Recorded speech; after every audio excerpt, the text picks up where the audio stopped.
The first time I saw somebody dab, it was like, what the heck? And I don't like the torch thing very much, but I do love dabbing, so I put up with the torch. Here we are in Meriden with our good buddy Chef Harry. He's gonna make us some super dope dim sum. Let's go check him out, guys.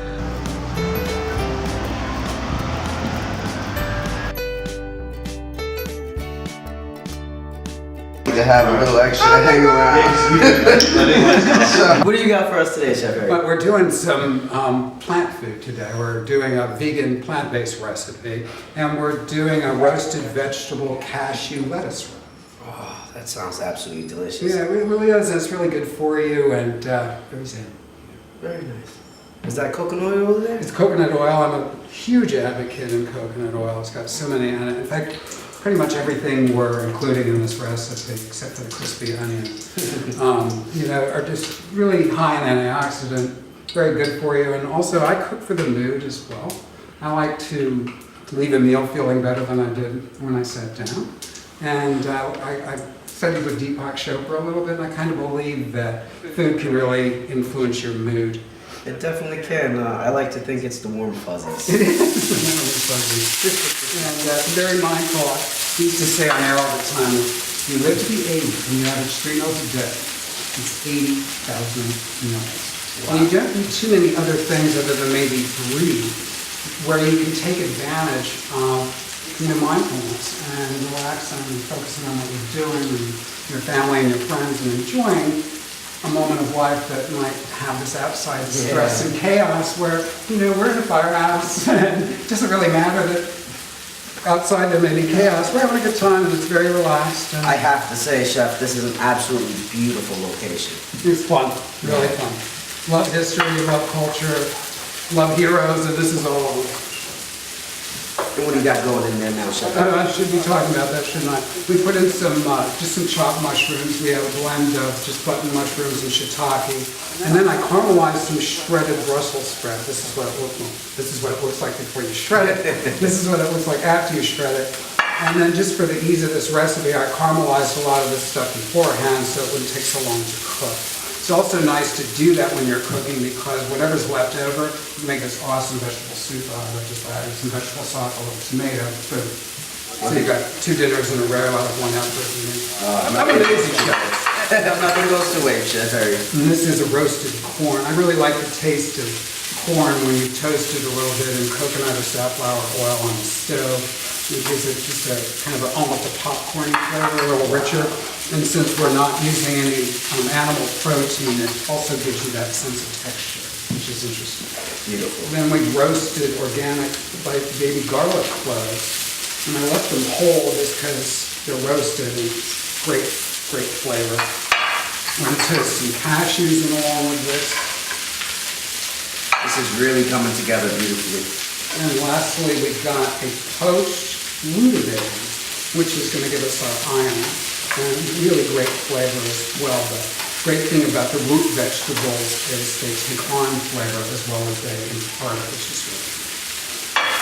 All right, and now we're going to season it. So far we've got our melange here of our basic ingredients. And now we're going to season it with scallions and sesame oil. But the recipe will be on your website. This is dark soy sauce. Wow. It's extra fermented. It's got a much richer flavor. I like that a lot. This is a vegan hoisin sauce, which is like an Asian barbecue. And then lastly, we're going to add turmeric. We all know why it's so great for you. You put turmeric in everything. And then just a little. I find that people even I can't put curry, don't put curry in, but if you use just a little bit of curry, you don't really discern the curry, you just have this burst of flavor that's almost unidentifiable. So not too much sweet yellow curry powder. We are doing sweet. We Crohn's people can't do the spicy stuff. Oh, we can't. We cannot. No, we cannot. And voila, right now it's done. And so if we were going to have this at a party as a first course, I take a bunch of lettuce leaves and apply it like this. Wow. And then we'd serve it just like that. And with the garnish of crispy onion, like that. you can build your own by doing this. So I'm moving around a lot of you guys. And so here's our finished product in our lettuce leaf. And we're just going to load them up like that.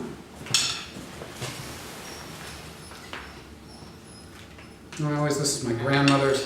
Whenever I eat or cook, I like to kind of keep the family and the history and everything going through. It's almost like they're there with you. Love that. That's absolutely beautiful. What do you do with your family? It's like you're always eating together and sharing memories, and that's what this is all about. And even if they're no longer with you, you can still have them there in spirit. Definitely. It's beautiful. So boom, done. Thank you so much, Chef Harry.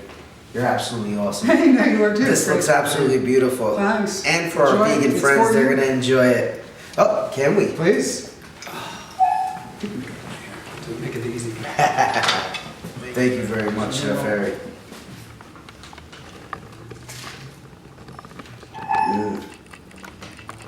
Always used to let other people eat on camera because take it away, Harry. Why don't you close for me?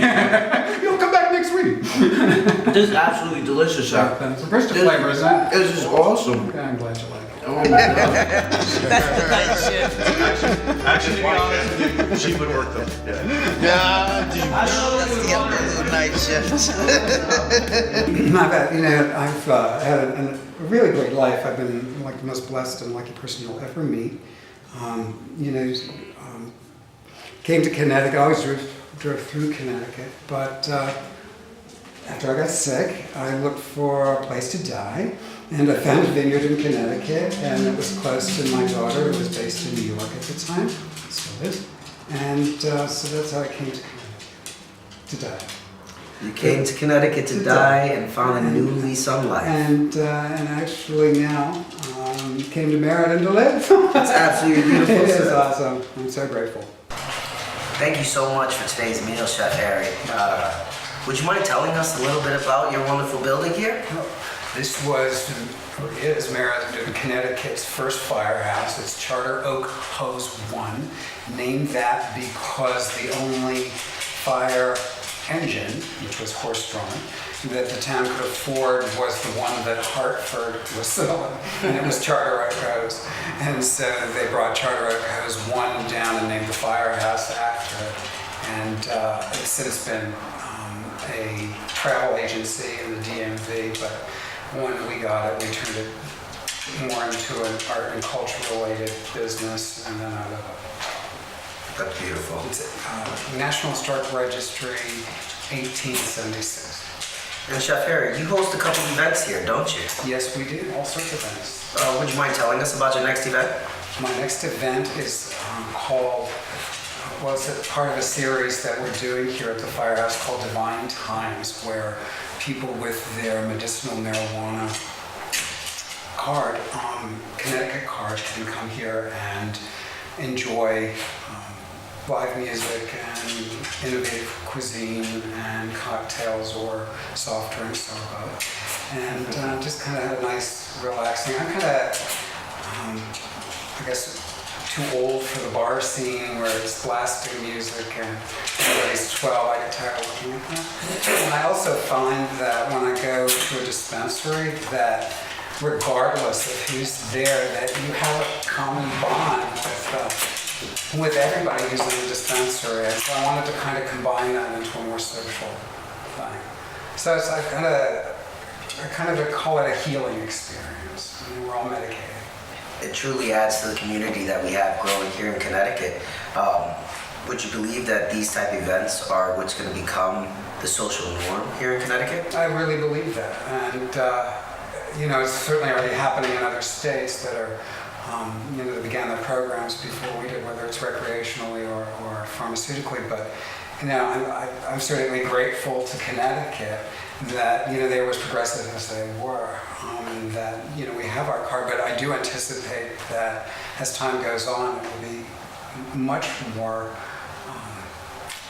I still find that a lot of people have resistance in saying they have a card, or that they're going to an event where you can medicate, and that there's still kind of a letter on many people's forehead when they're walking around with it. I, on the other hand, I'm so grateful for what marijuana has done for me, that, I'm proud of it, and I'm saying, let's all have this common bond and understand that it is a great way to recreate. I'm not going to deny that, and I'm also not going to deny that before it was legal pharmaceutically that I definitely partook as a recreational marijuana user. But after getting sick and then using it as a medicine, I'm the banner boy. So are you. Beautiful. It's like I'm proud of it, and other people who I think, the last time I went, I stood behind a man who was in remission since he started, medicinal marijuana, and he was terminal a year ago. Wow. And so, story after story, how can you not be proud of that? And how can you not be grateful for that? So back to your next Friday. It's our inaugural event for cocktails and cannabis, and that's what we're going to do. Beautiful. So if you had to say you got to enjoy medicating with one person, who do you say you think can go? I know I put you on the hot seat. Well, I've medicated with so many people in my life. Of course, my first inkling, my favorite person in the world is my child.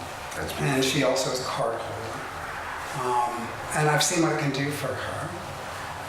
So I definitely love getting home with definitely love meditating with my family. Beautiful. I also, I think there's a lot of close friends, and I've had a lot of lives. So there's been favorites at different times in my life with different people that